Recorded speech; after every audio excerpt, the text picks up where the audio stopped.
বন্ধুরা, এটি হলো মওলানা ভাসানী বিজ্ঞান ও প্রযুক্তি বিশ্ববিদ্যালয়ের কেন্দ্রীয় গ্রন্থাগার।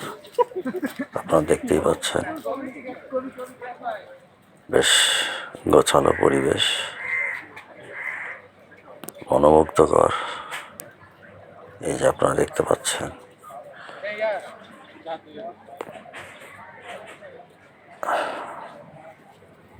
দেখতে থাকুন। এটি টাঙ্গাইলের সন্তোষে অবস্থিত এই বিশ্ববিদ্যালয়টি। ভিতরে দারুণ পরিবেশ। এই লাইব্রেরির নিচে আছে ক্যাফেটেরিয়া। এই দেখতেই পাচ্ছেন আপনারা, এই যে সেন্ট্রাল লাইব্রেরি। কেমন লাগলো ভিডিওটি একটু কমেন্টে জানিয়ে দেবেন। ধন্যবাদ রইল সবার জন্য।